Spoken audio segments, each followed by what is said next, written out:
ಬಿಜಾಪುರದ 2 ಕಲಿಗಳು ನಿಂತಿದ್ದೀರಿ. ಯಾಕಾಯ್ತು ಈ ಘಟನೆ, ಸುಬ್ರಹ್ಮಣ್ಯ ಘಟನೆ? ಸರ್ ಅವರು ಅದೇ ಲೈನ್ ಟ್ರಬಲ್ ಇದ್ದಾಗ ಎಲ್ ಸಿ ತಗೊಂಡು ಕೆಲಸ ಮಾಡುವಾಗ ಎಲ್ ಸಿ ತಗೊಂಡಿದ್ದಾರೆ. ಬಟ್ ಸಪ್ಲೈ ಚಾರ್ಜ್ ಮಾಡಿಬಿಟ್ಟಿದ್ದಾರೆ ಸ್ಟೇಷನ್ ಕಡೆ. ಅದು ಹೆಂಗ್ ಬಂದಿದೆ ಅಂತ ಗೊತ್ತಾಗಿಲ್ಲ ಸರ್. ಅದು ಎಲ್ ಸಿ ತಗೊಂಡಿದ್ದಾರೆ, ಬಟ್ ಸ್ಟೇಷನ್ ಅವರು ನಾವು ಮಾಡಿಲ್ಲ ಅಂದ್ಬಿಟ್ಟು ಹೇಳ್ತಾ ಇದ್ದಾರೆ. ಅದು ಸರ್ ಹಿಂಗ್ ತರ ಕರೆಂಟ್ ಬಂದು ಈ ತರ. ಇವಾಗ ಈ ಘಟನೆ ನಡೆದ್ಮೇಲೆ ಇನ್ಸ್ಪೆಕ್ಟರೇಟ್ ಅವ್ರು ಬಂದೋದ್ರಾ? ಸರ್ ಬಂದು ಹೋಗಿದ್ದಾರೆ. ಎಲ್ಲಿ ಬಂದೋದ್ರು? ಅವರು ಸ್ಪಾಟ್ಗೆ ಹೋಗ್ಬಿಟ್ಟು ಸ್ಪಾಟ್ ಇಂದ ಹಂಗೆ ಹೋಗಿದ್ದಾರೆ. ಯಾರು ಅಪಘಾತ ಆಗಿದೆ ಅವ್ರ ಹತ್ರ ಬಂದಿಲ್ಲ ಇನ್ಸ್ಪೆಕ್ಟರೇಟ್ ಅವರು? ನೋಡಿದ್ದಾರೆ ಸರ್. ಬಂದಿಲ್ಲ ರೀ. ಎಲ್ಲಿ ಬಂದಿದ್ದಾರೆ ನಿಮ್ಗೆ ಐಡಿಯಾ ಇಲ್ಲ? ಓಕೆ, ಇವಾಗ ನಾನು ಒಂದು ಓವರಾಲ್ ಆಗಿ ಕೇಳ್ತೀನಿ. ಬಿಜಾಪುರ ಇಂದ ಬಂದು ಇದು ಏನೋ ಕರ್ನಾಟಕದ ಕೊನೆ ಮೂಲೆ ಬಂದಿದ್ದೀರಾ ಇವತ್ತು, ಏನೋ ಬದುಕೋದಿಕ್ಕೆ. ಏನಕ್ಕೆ? ಕೆಲಸ ಮಾಡ್ಕೊಂಡು ಬದುಕೋದಿಕ್ಕೆ, ಪವರ್ ಮ್ಯಾನ್ ಆಗೋದಿಕ್ಕೆ. ನೀವೇನು ಅರ್ಕೆ ಹೊತ್ತಿದ್ದಿಲ್ಲ ಪವರ್ ಮ್ಯಾನ್ಗಳೇ ಆಗ್ತೀವಿ ನಾವು ಅಂತ, ಕರೆಕ್ಟಾ? ಇವತ್ತು ಪವರ್ ಮ್ಯಾನ್ ಆಗಿ ಈ ಘಟನೆ, ಸುಬ್ರಹ್ಮಣ್ಯ ಘಟನೆ ನೋಡಿ ನಿಮ್ಗೆ ಏನ್ ಅನಿಸ್ತಾ ಇದೆ? ಇವತ್ತು ಬಿಡಿ, ನಿಮ್ಮ ಒಂದು KPTCL ಇಂದ ಆಗಿರ್ಬೋದು, ಬೆಸ್ಕಾಂ ಇಂದ ಆಗಿರ್ಬೋದು, ಯಾವುದೇ ಆಗಿರ್ಲಿ ಸೈಡ್ ಗಿಡನ, ನೀವು ಮೊದಲು ಮಾಡಬೇಕಾದಂತ ಕರ್ತವ್ಯವೇನು? ನಿಮ್ಮ ಆದ್ಯ ಕರ್ತವ್ಯವೇನು?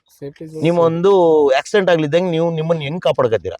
ಸೇಫ್ಟಿ ಝೋನ್ ಕ್ರಿಯೇಟ್ ಮಾಡ್ಕೊಂಡು ಕಂಪ್ಲೇಂಟ್ಸ್ ಆಗಲಿ, ಲೈನ್ ಫಾಲ್ಟ್ ಆಗಲಿ ಅಟೆಂಡ್ ಮಾಡ್ಬೇಕು. ಮಾಡ್ತೀರಾ? ಸೇಫ್ಟಿ ಝೋನ್ ಕ್ರಿಯೇಟ್ ಮಾಡ್ಕತ್ತೀರಾ? ಸರ್ ಎಲ್ಲಾ ಟೈಮಲ್ಲೂ ಇರೋದಿಲ್ಲ ಸರ್. ಯಾಕಂತಂದ್ರೆ ಒಂದು 5-6 ಲೈನ್ ಟ್ರಪ್ ಮೊನ್ನೆ ಕೂಡ ನೋಡಿ ಸರ್, 1-2 ದಿನ ಮಳೆ ಜಾಸ್ತಿ ಆಯ್ತು ಸರ್. ಅವತ್ತು ಗಾಳಿ ಮಳೆ ಜಾಸ್ತಿ ಆಯ್ತು ಸರ್.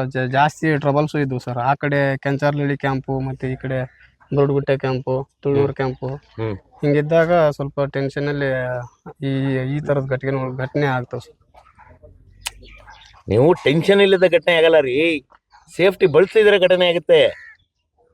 ಇವಾಗ ತಪ್ಪು ಯಾರಿಂದಾದ್ರೂ ಆಗಿರ್ಲಿ, ಸೇಫ್ಟಿ ಬಳಸಿದಾಗ ಆ ತಪ್ಪನ್ನು ತಡಿಬೋದಾ? ನೀವು ಇವಾಗ ಒಂದು ಲೈನ್ ಹತ್ತಾ ಇದೀರ ಅಂದ್ರೆ ಇಲ್ಲಿ ನೋಡ್ಬೋದು, ಸ್ಟ್ರೀಟ್ ಲೈಟ್ ಉರಿತಾ ಇದೆಯಾ, ಮನೇಲಿ ಲೈಟ್ ಉರಿತಾ ಇದೆಯಾ, ಕೇಳ್ತೀರಾ? ಕರೆಂಟ್ ಬಂದ್ಮೇಲೆ ಕೇಳ್ತೀರಾ? ಚಾರ್ಜ್ ಆದ್ಮೇಲೆ ಕೇಳ್ತೀರಾ? ಹಂಗೆ ನೀವು ಕಂಬ ಹತ್ತಕ್ಕಿಂತ ಮುಂಚೆನೆ ಒಂದು ಅಟ್ಲೀಸ್ಟ್ ಚೈನ್ ಇಟ್ಕೊಳ್ಳಿ. ನಿಮ್ಗೆಲ್ಲ ಸೇಫ್ಟಿ ಎಕ್ವಿಪ್ಮೆಂಟ್ಸ್ ಕೊಟ್ಟಿದಾರ? ಸತ್ಯ ಹೇಳಬೇಕು, ಯಾರಿಗೋ ಎದ್ರಕಂಡು ಮಾತಾಡೋದಲ್ಲ. ನಾಳೆ ದಿನ ಸುಬ್ರಹ್ಮಣ್ಯ ಪ್ಲೇಸ್ ಅಲ್ಲಿ ನೀವಿಬ್ರು ಇರ್ಬೋದು, ಕರೆಕ್ಟಾ? ಸುಮ್ಮನೆ ಹೇಳಬಾರ್ದು, ಕರೆಕ್ಟಾಗಿ ಹೇಳಿ. ಯಾಕಂದ್ರೆ ನಿಮ್ಮ ರಕ್ಷಣೆಗೆ ಬೇಕಾದಂತಹ ಹೆಲ್ಮೆಟ್, ನಿಮ್ಮ ರಕ್ಷಣೆಗೆ ಬೇಕಾದಂತಹ ಒಂದು ಅರ್ಥರಾಡ್, ನಿಮ್ಮ ರಕ್ಷಣೆಗೆ ಬೇಕಾದಂತಹ ಕ್ವಾಲಿಟಿ ಗ್ಲೌಸ್ ನಿಮ್ಮ ಹತ್ರ ಇದೆಯಾ ಇಲ್ವಾ? ಸರ್ ಗ್ಲೌಸ್ ಎಲ್ಲ ರೀಸೆಂಟ್ ಆಗಿ ಕೊಟ್ಟಿದ್ದಾರೆ. ಹೆಲ್ಮೆಟ್ ಸರ್ ಒಂದು 2 years ಆಯ್ತು ಸರ್ ಕೊಟ್ಟು. ಗಾಡಿಯಲ್ಲಿ ಹಾಕೊಂಡು ಓಡಾಡ್ತೀರ ಅವ್ನ? ಕಂಬ ತವಾಗ ಹಾಕೊಳ್ಳಲ್ಲ ಸರ್, ಹಾಕೊಂಡು ಯೂಸ್ ಮಾಡ್ತೀವಿ. ಹಾಕೊಳ್ಳಲ್ಲ ರೀ, ನನ್ಗೆ ಗೊತ್ತು. ನಾನು 3 ಕೇಸ್ ನೋಡಿದೀನಿ ರೀ. ಒಂದು ಫೋಟೋ ತೋರಿಸ್ರಿ ನೀವು ಹೆಲ್ಮೆಟ್ ಹಾಕೊಂಡು ಕೆಲಸ ಮಾಡಿರೋದು. ಚಾಲೆಂಜ್ ಮಾಡ್ತೀನಿ ನಿಮ್ಗಳಿಗೆ. ಹತ್ತಲ್ಲ, ನನ್ಗೆ ಗೊತ್ತಿದೆ. ಓಕೆನಾ? ಅರ್ಥರಾಡ್ ಎಷ್ಟು ಕೊಟ್ಟಿದ್ದಾರೆ ಸರ್? 3 ಇದೆ ಸರ್. ಎಲ್ಲಿದೆ? ಸೆಕ್ಷನ್ ಆಫೀಸಲ್ಲಿ. ಸೆಕ್ಷನ್ ಆಫೀಸಲ್ಲಿ ನಿಮ್ಮ ಹತ್ರ ಇಲ್ಲ? ಈಗ ಓಪನ್ ಆಗಿ ಹೇಳಿ, ಹೆದರ್ಕೋಬೇಡಿ. ಸರ್ ಈ ಕ್ಯಾಂಪ್ ಲೈನ್ಮೆನ್ಗೆಲ್ಲ ಪ್ರತಿ ಕ್ಯಾಂಪ್ ಲೈನ್ಮೆನ್ ಹಿಂಗೆ ಕೊಟ್ಟಿಲ್ಲ ಸರ್. ಆಯ್ತು, ಓಕೆ. ಒಟ್ಟಾರೆಯಾಗಿ ನೀವೆಲ್ಲ ಅರ್ಥ ಮಾಡ್ಕೋಬೇಕಾಗಿರೋದು ಏನಂದ್ರೆ, ಮೈ ಮರೆತ್ರೆ ನೀವಿಲ್ಲ, ಕರೆಕ್ಟಾ? ಸುಬ್ರಹ್ಮಣ್ಯ ಘಟನೆ ನಿಮ್ಗೆ ಪಾಠ ಆಗ್ಬೇಕಾ ಅಥವಾ ಬಿಡ ಇದೆಲ್ಲ ಕಾಮನ್ ಅನ್ಬೇಕಾ? ಪಾಠ ಆಗ್ಬೇಕಲ್ಲ. ಪಾಠ ಕಲಿತೀರಲ್ಲ, ಖಂಡಿತವಾಗ್ಲೂ ಕಲಿತೀರಲ್ಲ. ಈ ಘಟನೆಯನ್ನು ನೋಡಿದಂತ ನೀವು ನಿಮ್ಮ ಸಹೋದರರಿಗೆ ಅಥವಾ ನಿಮ್ಮ ಪವರ್ ಮ್ಯಾನ್ಗಳಿಗೆ, ಬೇರೆ ಪವರ್ ಮ್ಯಾನ್ಗಳಿಗೆ ಏನ್ ಮೆಸೇಜ್ ಕೊಡ್ತೀರಾ?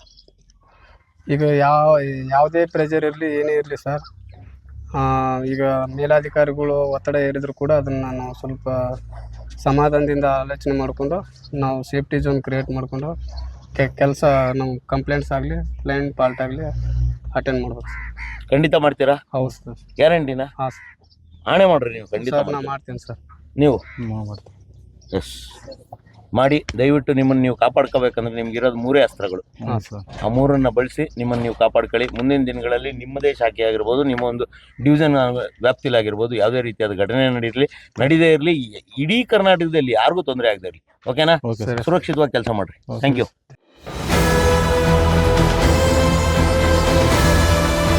ನಿಮ್ಮ ವಾಣಿ, ಇದು ಕನ್ನಡಿಗನ ಧ್ವನಿ.